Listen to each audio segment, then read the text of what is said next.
Hello there, and welcome to the premiere episode of Fellowship of Fiction.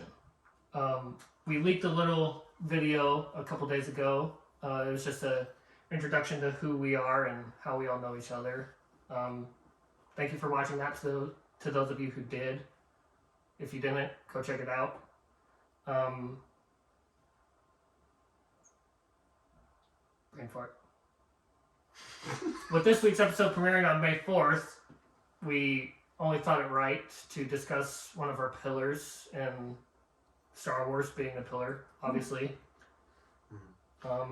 Each episode from here on out will kind of cover each one of the pillars, and then afterwards we'll go more into depth and kind of broaden our horizons of what we talk about, and not limit ourselves to those specific pillars. There are so many, so I think we've got a good group that we can pull from whenever.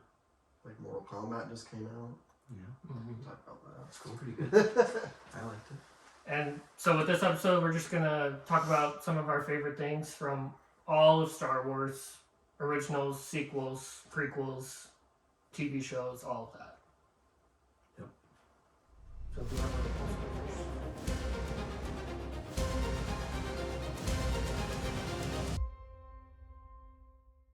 Okay, so today we wanted to talk about some of our favorite things about Star Wars. Like characters, quotes, themes, just kind of overall. So I would definitely, of course it's hard to limit it just to one, but like, but I'd probably say my favorite movies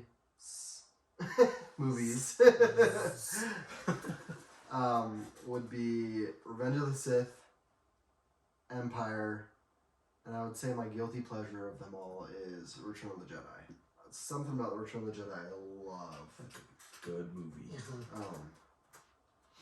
But my favorite character, my favorite villain, I should say, my favorite villain is Boba Fett. Something about Boba Fett has just always been my favorite. I love Mandalorians, so especially when like the Mandalorian came out, I was pumped, and I knew from the very beginning that Boba was gonna show up somewhere in the series. Everyone kept saying he was dead, but I knew he wasn't. Favorite hero, I'd have to say Qui-Gon. Qui-Gon, to me, is the epitome of a true Jedi. Very selfless.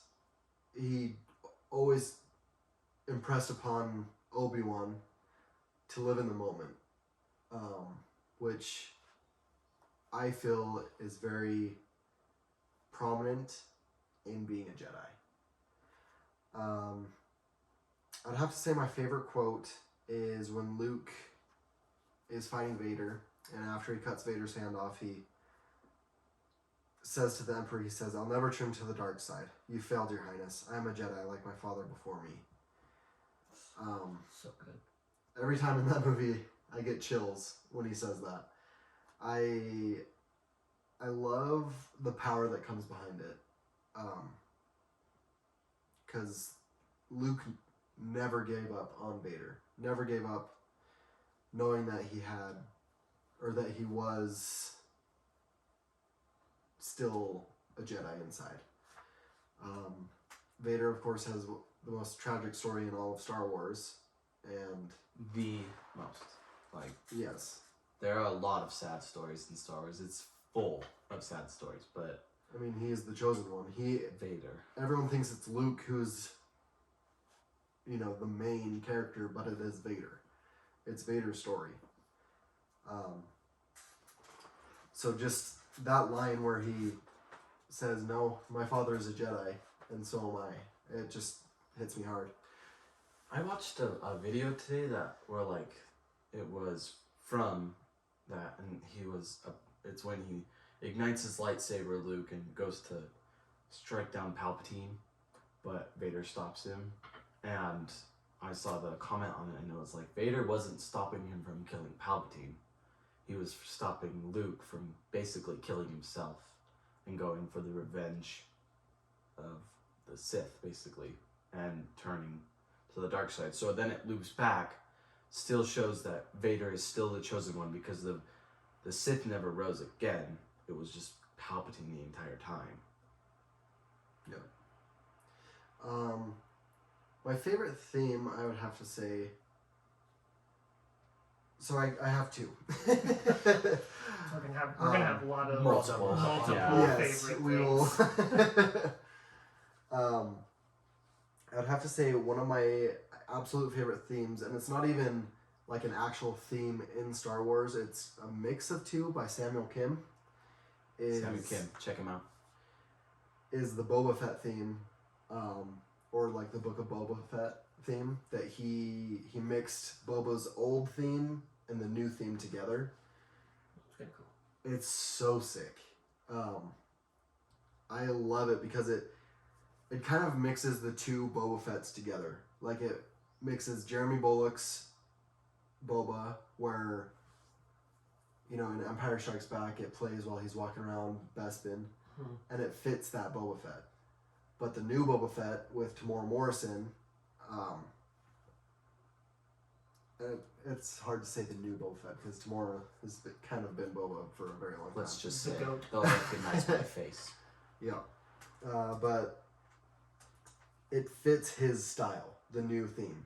Yeah. And kind of just brutal, savage Boba Fett that we got to see in The Mandalorian and we will see in the Book of Boba Fett, and I'm so pumped. That was episode 5, right? Of season 2? I think it was. I think it was episode 6. How many I was episodes the every same. season again? I think it was episode 6 because then Boba comes in and then they go get what's his name? Mayfeld, Mm-hmm. and then they save. Yeah. And there's 8 episodes, so it is episode 6. Okay. But that final, That was good. That final scene of Boba sitting on the throne is just That Oh, like Luke was iconic. amazing. Kills. I was so pumped when Luke showed up, but I have to say I was even more pumped when it showed Boba come in. It's- just the way he's sitting and has his gun up like Uh-huh. this. And Overall, season 2 was just Breathtaking. premium. It was so amazing. good. But I would say my other favorite theme is just Mando's theme. The whole thing is just chills every time.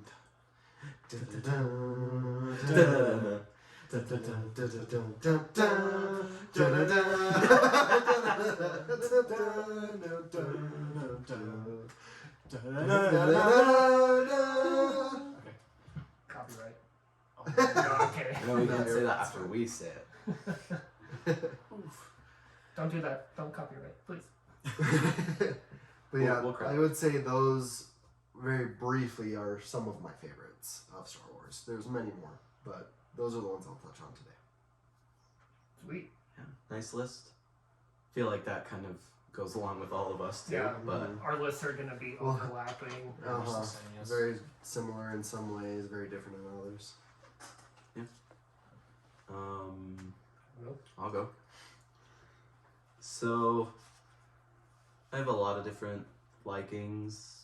Like my favorite movie is Revenge of the Sith. You know, I don't something about Revenge of the Sith just The story is, it's just I mean, all the stories in every movie is great. it's but so something good, about but something about Revenge of the Sith. watching Anakin fall, I like think seeing him change throughout the movie. Yeah, and that cinematic timeline of that movie is so good. And then the way that Clone Wars season 7 layers over it, and within a week you see Anakin fall, and like, and it's just way good. Like I can't describe, but like it just encapsulates Anakin's fall, and really just shows the fact that he is the chosen one, and just it's just a cinematic masterpiece. I think we all agree on that. Yeah, it's. Oh. And then, my favorite characters, there are quite a few, but I've narrowed it down. So I'll go with the bad characters. I have down Darth Maul and Darth Vader.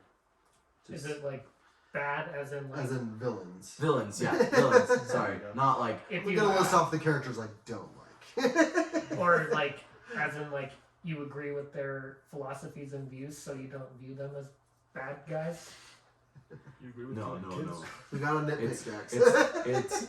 it's just the villains. Okay. And then the characters that are like the heroes are just like the kind of the big three for me, the Clone Wars big three. Obi-Wan, Anakin. I have yet to get an Anakin pop. I don't know why I That is pointed an to Ewok, the- huh? it's Yeah, an he Ewok. pointed right at the Anakin Skywalker. Obi-Wan, Anakin, Ahsoka, and I just like their overall feel as a group. And then Qui-Gon, just for what Bo said, was just so Qui-Gon is like true Jedi. Lego reference. He just kind of I've said that a lot. He just brings together the feel of like what a Jedi should be. And like he always said no to becoming a member of the council, a master and member of the council.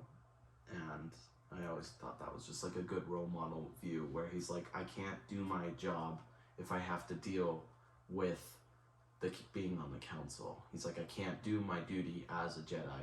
That is one of my favorite things about Qui-Gon, is that he is one of the only Jedi to turn that down. Yeah. I mean, he knew he had to continue training Obi-Wan, and he straight up said no to Yoda and the council. Like, that says a lot about him. Yeah. And plus Liam Neeson. Yeah. Yep. Then Obi-Wan too. And I said that already, but Obi-Wan is also like a really good Jedi. I think because he said, like, it's not a really known fact, but, because it's like in comics, but he says, like, if I have to leave the Order to keep training Anakin, I will. Because he knew. Because he listened to Qui-Gon. And that's the thing, everyone loves Obi-Wan. I mean... How can you not? I would say almost behind... Sexy Obi-Wan. I'd say almost behind Qui-Gon. Or, sorry, almost behind Anakin, he has one of the most tragic stories. I think he has the second most. Mm-hmm. I mean, Yeah. he lost the one person that he loved, Satine. He lost his master. His he father. lost his brother, Anakin. And he was at the center of almost every tragic thing that happened to him. He that was there experiencing it. Yeah. And the way he moves on from grief. Mm-hmm. I really hope they show that in the Kenobi show. Mm-hmm. Yeah. I also hope Qui-Gon shows up. That Oh, was yeah. so cool. Force Ghost. And that's the thing too. Like, he lost his only home that he ever knew. Mm-hmm. Like, he was raised at the Jedi Temple. He was raised with Jedi, and he lost everything. And you can argue that for like a lot of the characters. Jedi too. Mm-hmm. But the fact that you bring it in with like losing Satine, losing Anakin. Especially losing Anakin, because Anakin is the one that caused it, Yeah. and how close they were. And losing Qui-Gon, and just overall, like he says, or in the Mortis arc, he says like, if we split up, bad things will happen essentially, and they do. That is true. Yeah. And there's a lot more to the Satine story than like a lot of people know. Like the fact that even though Anakin fell, Obi-Wan said the closest he ever got to falling to the dark side was right after Satine was murdered by Darth Maul. Like, Yeah. like he was like on the brink and almost lost it, but he didn't. There's Never those like sad pictures that like float around with like the super sad connotations, and one of the saddest is like Obi-Wan on his knees looking out at like the destruction in Mandalore and like the smoke, and it's like right after Satine's death, and he's just like on his knees, just like screaming basically, and it always just like never fails to make me feel so sad. Just like yeah, and moving on from grief. That's one of my absolute favorite things about Star Wars is it touches on everything.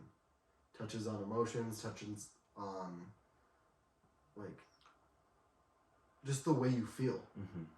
Like there's highs, there's lows, there's in betweens, there's parts where you want to. A literal galaxy's worth of story. Yes. If anything in there. And it's all so good. And yes, and how like there's a galaxy full of stories, but they bring it all together, and Star Wars has always been interconnected, but there are stories that just make you feel like so they make you feel your emotions to a level that like other fiction sometimes fails to do. It's good storytelling.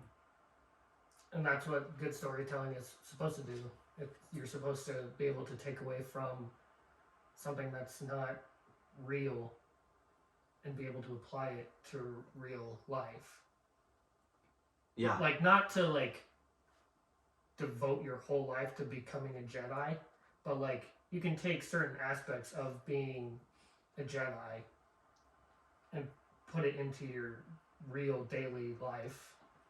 Because what have we done to cope as human beings with the situations that we're in? We create stories that are an escape and like metaphors that show like how we feel, and it just gives us a way to like vent and find a way to deal with the things that we're dealing with. We create stories to give us hope. Mm-hmm. And that's like one of the biggest things of Star Wars. I mean, the original Star Wars movie is called A New Hope.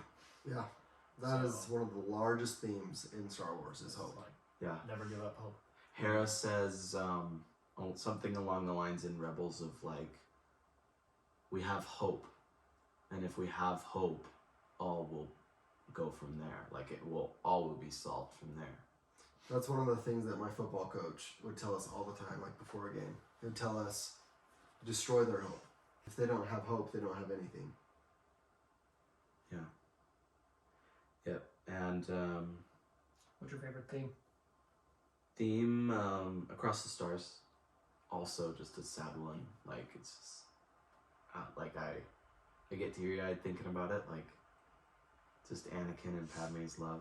It's just like something about it. Just yeah, the tragedy of it. Like Of Darth Plagueis the Wise? and it's so it's so That is light. a rabbit hole. It's so we light. can't afford to get into right now. and like yeah, and it's just like really like nice and like, but then you also like hear the somberness of it, that like it foreshadows his fall. And my favorite quote was not that one from Hera, although it's a really good one, but it's if you define yourself by your power to take life, your desire to dominate, to possess, then you have nothing. And Obi-Wan says that in season 3, Twin Sons, of Star Wars Rebels. And I like Star Wars Rebels. Like some people like hate on it, but I really, really like Star Wars Rebels. One of my favorite characters is Kanan. Also another really good example of what a Jedi should be. Yeah. And that's one of the great things about Star Wars too is Qui-Gon we know from the get-go as a true Jedi because when we meet him, it was almost at the end of his life. Obi-Wan was very close to that already as a Padawan, but we saw him grow into that role as a true Jedi. And same with Kanan. Kanan, when we first meet him, he's pretty much in hiding. And he is too scared to wield his full lightsaber. He has to put it together every time he uses it. But then he grows into the role of a true Jedi. The growth of Kanan, I just love the story of Kanan too. It's just it's just full of doubt of himself. He's like, can I even train Ezra? Like, he doesn't know. And then he he's like, yeah, I can. And then I have to set the example for him. And Ezra too. Like, Ezra's growth. Star Wars is just about growth and change. That's it for me. Okay, I guess I'll go now. Sorry. Whew. Let's see. Okay, so his favorite movie. I'm gonna double up on this one as well. I mean, who doesn't love Revenge of the Sith? It's a classic. I feel like that's our generation's. Yeah, and that's We grew up with it. Yeah. I don't know. It's just I love movies that have been built up to for years, Mhm. and this one you could technically count the original trilogy as building up to this movie. Like, just because we've known the story of Darth Vader, but like, did we like actually know? We like knew the basics, and then this is what George Lucas was trying to do with the prequel trilogy, was start in the Phantom Menace with a young Anakin. And then even there's like little hints of Anakin's downfall even in the Phantom Menace, like fear of losing or leaving his mother, and then in Attack of the Clones, like fear of losing his mother, not just leaving her, because he sensed her in pain, and then in Revenge of the Sith, just more fear overcomes Anakin, and so then it just leads to that downfall and Anakin's journey into. From Jedi Knight to Sith Lord that we know as Darth Vader. I think that's also another thing is fear. Like, fear is an inherently dark thing. And I think just when you go to aspire for power comes the fear of losing that power. And what's the only thing that's stronger than fear? That's hope. And so my other favorite Star Wars movie is Return of the Jedi. Just because I originally loved that movie just because I watched the beginning scene at Jabba's palace where Luke fights the Rancor, because the Rancor is so cool. Yeah. It's a T-Rex mixed with a gorilla. Like, We forgot to put him on the table. but I don't know. And then like as I've grown older, like it hasn't ever left that top spot. Like I still like Revenge of the Sith probably a little bit more, but again, like the original trilogy was leading up to that confrontation between Luke and Vader, and whether or not Luke was going to turn to the dark side, or if Vader was going to turn to the light side, or what was going to happen. And like what Bo already said is that moment that Luke shows that he's a true Jedi and that he won't fall, and that he still had that hope that Vader, or Anakin I should say, was still in there, and he was right. And oftentimes that hope is right. That's what rules. Even just that brief moment when after Luke cuts off his hand and he looks down and realizes that he just tapped into the dark side. Mm-hmm. Immediately he shuts off his lightsaber and throws it off to the side when Palpatine tells him to finish him. And honestly, that gives me hope that if I'm ever tapping into the dark side, that like I can say no, toss my weapon aside or whatever I was doing, and then overcome that fear and hate and suffering and give into the hope and the light. I don't know. It's just Luke's a role model as well. Life lesson. Yeah. Right For there. real. Luke is a very underrated Star Wars character, and like I know that he's like one of the main Star Wars characters, but he's very underrated. Yes. Another true Jedi. I mean, he was Grand Master at one point. A lot of people overlook that because they don't remember the gap between Return of the Jedi and Force Awakens. Force Awakens. I was blanking the name. But that whole gap, I mean, it's 30 years. Yeah. I mean, he started a Jedi Academy. He trained numberless Jedi, including our little friend Grogu. But he was a Grand Master. A lot of people overlook that. I mean, he's up there with Yoda, in my opinion. And Yoda too. Luke's one of my favorites. Mm-hmm. I like the Dooku saying that Yoda is like blinded towards the end of the Clone Wars. Yoda knew what was coming, and he was just like it's like, oh crap, like this is coming because of the war. Who's your favorite character? Okay, so we've already like said this character before, but like one of the best Jedi in my opinion is Kanan Jarrus, just because he's the epitome of what a Jedi should be, and near the end at least. And like that's another thing too. Like we already talked about his growth from a self-doubter to Jedi Master, and then giving that final like last sacrifice to save Hera and Sabine and Ezra from death, and not being afraid to die himself. Like I don't know, just that self-sacrifice that's what made him like true Jedi right there. That's when he got the Lego bar all the way. The difference between Sith and Jedi is Jedi are not afraid to die. And but since we've already said Kanan, like one of the best things about Star Wars is that like we've already said this galaxy-wide like a collection of stories that could be anything, but like we've been talking about Jedi being the role models, but like these Jedi have like superpowers and they're like very connected to the Force, but I'm like almost more interested if the same, but like Captain Rex, like Yes. the clone, you know, like I mean Boba's technically the clone, but like Captain Rex is like the clone that like Arguably the best clone trooper. yes, and not only like I don't know, it's just he's just so cool. I like it. No.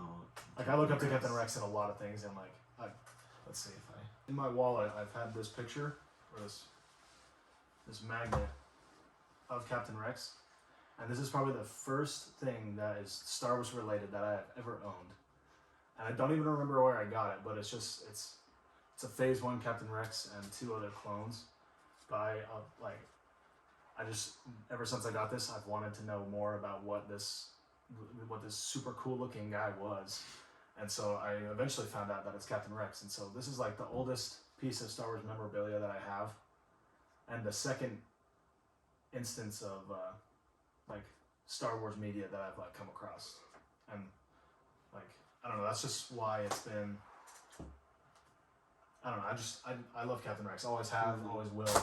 In fact, before we knew that Captain Rex like denied Order 66 or like was saved from that,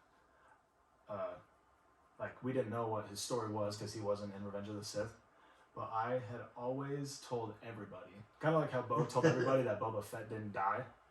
I told everybody that Captain Rex didn't betray Anakin, and like that he wasn't bad, and that he didn't turn to the dark side, or like wasn't influenced by the inhibitor chip or anything. And I was right because I knew it. Knew it deep down. Rex was too good.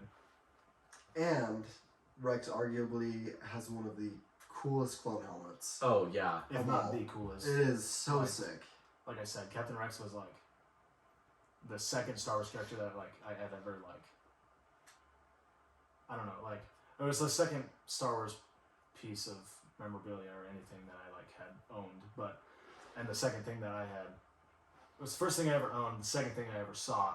The first thing that I ever saw was kind of like a major spoiler, but the first scene in any Star Wars movie that I ever like had watched was when Vader asks Luke to remove his helmet so that he can see him with his eyes for the first time. Like that's like the biggest spoiler in any Star Wars movie. Like not even you finding out that Vader is Luke's father. Like that's the end. Like that, arguably the end of like Vader's story. But like is when he turns back to the light side after killing Palpatine and wanting to see his son with his own eyes. Like so that was like the first instance of Star Wars, and I was like, what is this? I want to know more about this. And going into that, like my other favorite, he's like a good guy, bad guy, you know, like Vader himself. Like Anakin, always loved Anakin. Like prequel trilogy, definitely in the Clone Wars. Like Anakin's one of my favorite characters, if not my favorite character from the Clone Wars. Like and him and Rex's duo is just Two different people, by the way. Yes, but Vader himself also like favorite villain. Like I love a tragic backstory for a villain, and any comic that I read with Vader, I just love him more and more and more. Like, and I would say Vader. I will always say I can't say I will always, but Boba I will always say is my favorite but Vader is a very close second.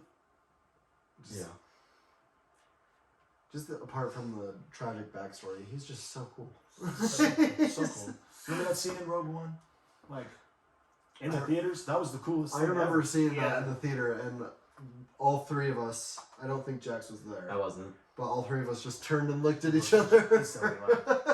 This is actually happening. And it wasn't even when he ignited the lightsaber the breathing. either. The breathing of darkness, and you're like, oh. And also, at the end of Revenge of the Sith, like when he's just standing there like just that this, slow head over Palpatine, just all shiny and reflecting, and you're like, that is one bad dude. Yep. Yeah. And then when Kanan and Ezra first meet Vader, and then we have a bunch of Star Wars comic books back here, but like anytime a Jedi or anybody, like you don't even have to be like one with the Force. When Vader goes in a room, it's cold. It's super freezing, and like you just don't know what's going on. You feel his presence. It's scary. When he's going after the ghosts, and Ahsoka's like, "What is that?" And she like reaches out, and she's like, "Ah!" Like, don't mess with Vader. So Vader's my favorite villain. And then going along with that, like my favorite themes are Anakin's betrayal, just because it's so good. I don't know if anybody's mentioned that yet. I don't think so. It's one of mine. Oh, okay. And then I know that Duel of the Fates is like the battle music between like a Jedi and a Sith, but like Battle of the Heroes, or also known as like Anakin versus Obi-Wan. So good. Like that's also why I like Revenge of the Sith, because the tandem battle between Obi-Wan, Anakin, and then Yoda and Palpatine is just it's my favorite Star Wars moment ever. And the music is just so good. Do you mean Minch and Sheev? Minch and Sheev and Obi guy and Anna Vader. So we talk about Vader, right? And feeling cold, but like, can you imagine coming into contact with Sidious? Like, that I actually do know about that. Sinister, I think, probably. You feel sick, physically sick. Like Vader, you feel cold. With Palpatine, you feel sick. Mm-hmm. I actually didn't know that. They mentioned that in Lost Stars. Oh yeah. Just one of the characters is actually on Death Star 2 when Palpatine arrives, and she's standing among the troops, and she mentions how she just feels like all hope is lost. Oh yeah. And how she's physically sick in his presence. Vader, you physically like shudder, and then Palpatine, you just like want to throw up. Like you're just so sick. And the worst part about Sidious too is that he has the ability to hide that. Like depending on who he's with, because the Jedi, like he was literally under their noses the entire time. Towards the end, and he knows he can control the level of who can sense his presence. It's kind of creepy. And then when he shows up in Rebels too. And he's like the stately Chancellor Palpatine again. That's the thing too. He is evil. Yeah. Like Vader has the light inside him. Palpatine doesn't. He is just pure evil. Yeah. And so we talk about the true Jedi, but true Sith right there. And it's scary. Oh. Freaky. Did you do quotes? Oh, yeah, sorry. This is a quote from one of the episodes of Star Wars: The Clone Wars. Or like it's like one of the proverbs, I guess, in like the beginning. But going along the lines of like hope that we were talking about earlier, it's never give up hope, no matter how dark things seem. And that one's one that I resonate with deeply, because it's like I get in my head a lot of the time about everything, about life in general, and like I get like into a dark place. Not like I don't know, but then it just gives me hope, like just thinking that there's always hope. And to never give that up. So that's Star Wars. Hope. Yeah, again. That proverb is Star Wars itself. The end of Rogue One with Princess Leia. Yeah. Like, what is this? It's hope. It's like Princess Leia too. I think she's an underrated character. She is absolutely one of the most underrated characters. For sure. Is she on your list, Jamie? No, she's not. Sorry. I don't have all the underrated people on my list. That's another episode. Well, what is on your list though? But I feel like for all of these things, we all have like obviously, we could all say Revenge of the Sith is one of our favorite movies, or like Anakin and Vader are obviously some of our favorite characters. So it's like that goes without saying. But my favorite movies besides Revenge of the Sith is Rogue One, and then my guilty pleasure is The Phantom Menace. Phantom Menace is the first movie that I ever watched. Like, that's what I grew up with watching the most. So it's like just watching Liam Neeson with this weird green sword fighting this red horned dude with double bladed red sword. I was just like, I'm all in with this movie. This movie is so This movie good. is me. Yes. Yeah, so Revenge of the Sith, Rogue One, Phantom Menace. And then for my characters, my good guy characters, there's just so many. It goes without saying, Qui-Gon. Qui-Gon, first movie I ever saw, so he's obviously one of my favorite characters. With that established connection with a character from being the first one you see. Exactly. Luke, very underrated. I saw an edit from a scene from The Last Jedi, when he's like, and the last thing he saw was his Jedi Master who failed him, like right before he goes to try to kill Ben Solo, and it has like, shows Ben Solo looking up, and like in the background it shows like Kylo Ren and all this stuff, and I was just like, the fact that like it bothered Luke so much that he even thought about doing that he just like, when handed his father's lightsaber, he just throws it just because he was just so at odds with himself, is just really, really resonates with me. Conflict. Again, a life lesson. Conflict with yourself. Obi-Wan, obviously. Those are the three top Jedi in my opinion. Bad guys, gotta go Count Dooku. I love Count Dooku. Count Dooku. Like, Another sad story. He's also very underrated. it always bothered me so much that he like wasn't a bigger part in the movies, because that's all that I would know. Like, that's all I knew. But you let me borrow the Count Dooku book, which I actually started reading after having it for like a couple months, and like just starting to read that is just like, there's just so much more about Count Dooku. Read the canon books. They're so good. Yeah, even in just the Clone Wars, his story grows a lot more. And like that scene, like that comic where like Palpatine like shows Count Dooku Qui-Gon being killed, and like you could see like Count Dooku's like super upset by it. It's like, man, he's a bad guy, but he's like not a bad guy. I mean, Well, Maul that himself calls him a pretender. He was Of the Sith. manipulated, Like, hardcore. yeah, and the moment where, like, a moment before Anakin slices his head off, he knows, and his look towards Palpatine, Yeah. he recognizes and he realizes that this entire time he was just a pawn. Yeah. Also, Christopher Lee. What a guy. Rest in peace. Then my other favorite bad guy is Darth Maul. Another sad story. He's just, you never really expected him to come back, but like when he did, you were like, man, this guy is the real deal. Like that final scene of Clone Wars, he was my favorite thing in that final scene. Fueled by hate alone. He had his own version of the hallway scene. It was The just, Maul way scene. it was just so good. And that was like one of the first characters you saw. Yeah. So my favorite good guy, first good guy I saw. Favorite bad guy, first bad guy I saw. He's so sweet in Clone Wars. Maul. Like, one of my favorite scenes is the battle, like the duel between Ahsoka and Maul. And I think another reason why I like him so much is just because his lightsaber's different. Like, he has two. Mm-hmm. Yeah. He's a double bladed, and like most lightsabers you see only have one. And like same with Never Count seen Dooku, that before. his hilt is curved, and you're like, that's, Something you might think interesting. that's like a little bit extra, but for Count Dooku, it's like perfect. That's how he fights. my favorite quotes are actually Qui-Gon quotes. You can tell Qui-Gon, my favorite character. I actually don't remember if he says these in the movies, so if he does, let me know. The first one is, your focus determines your reality.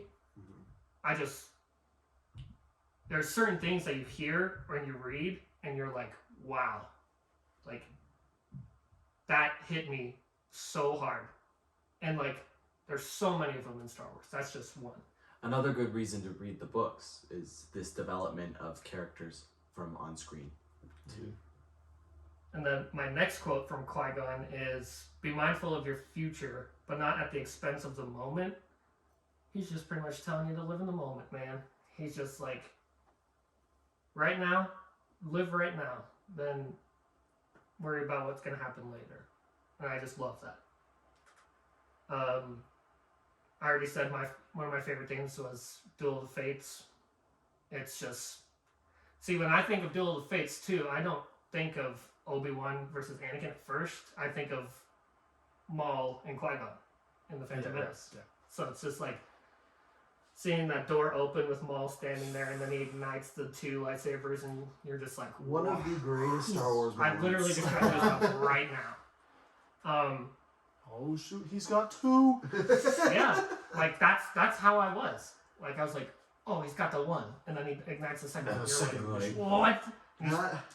He's fighting two Jedi at once. You're like, okay, this dude is verified.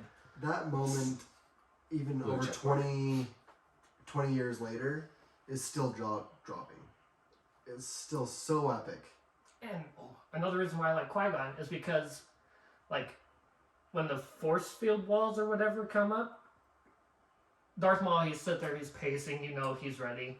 Qui-Gon just meditates. He just sits down and starts meditating, and then right as they close, he gets up and he just runs at him. And you're That's like, a good instance of like living in the moment, because like he could have been like thinking about like how he's gonna fight next, but instead he meditates and arguably meditating about how like what to do in a fight. Yes, Like, because because his fighting style is the argument, the defensive of knowing what they're gonna do. yeah, but like still he's meditating. Like Yeah. he could have taken the time to like just think about it, but he trusts in the Force to meditate in the time that he has there in the moment, and then right when the doors open, he gets up.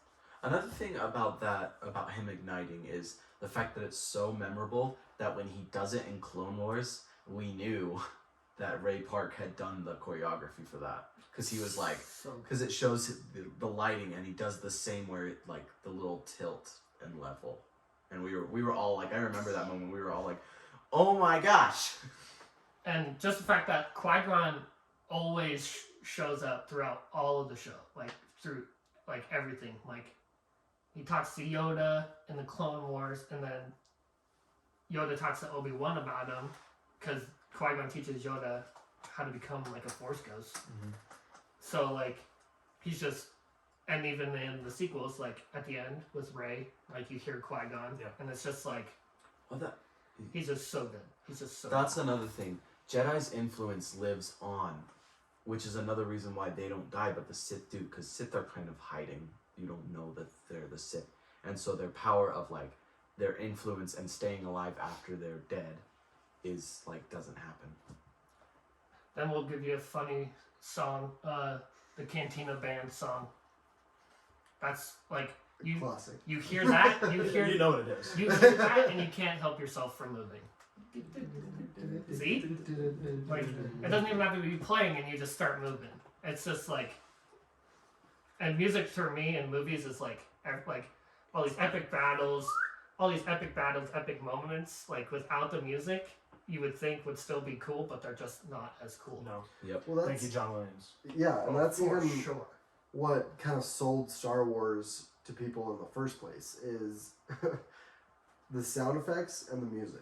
Because I remember listening to or reading something about the original Star Wars, and they're talking about the actors thinking it was the weirdest thing because they're sitting there shooting guns that made no noise and pretending they got shot with just silence. But once they put the sound effects together and the music, it stunned everyone on how amazing this story was. Oh, another thing we forgot to mention is the Jedi theme. It's another classic. It's just the build up and just like it just gives hope. That's what it's all about. All right, well, I think that's all that we have for you today. Thanks for joining us. Remember to like and subscribe us on YouTube and wherever you can find podcasts. Yeah, and follow us on Instagram, Twitter, like and subscribe. Email us with your favorite things or what you may disagree on. Again, that's conflict. Like, we just like the conversation. So be in the conversation. Email us at fellowshipoffiction at gmail.com. So yeah, just email us. And we'll talk about comments too Yeah. in the next. So it's not like we're just going to read your comments and forget about them. We'll discuss them Yeah. as well. If you have an interesting email or comment on the YouTube video, we'll probably talk about it. Also, the YouTube video, you're getting uncut, unedited footage on the YouTube video, so The Fellowship cut. yeah, make sure check out everywhere for different cuts, different audio everywhere. Yeah, they're pretty similar, but it's just like seeing us too. Like, the podcast won't know, but like the people that watch, we have like our memorabilia set up. So And we Some of it. mess up a lot when we're Some of it. talking, It's pretty so funny. Yeah. you'll see that in the YouTube video, but not in like, Jack said, Spotify. Like 50 times in one sentence. the pillars. Pillars. All right, well, that's all that we have for you today. Thank you. See you next time. See you next time. see you next time. See you May the next. force be with you. Adios. Yes.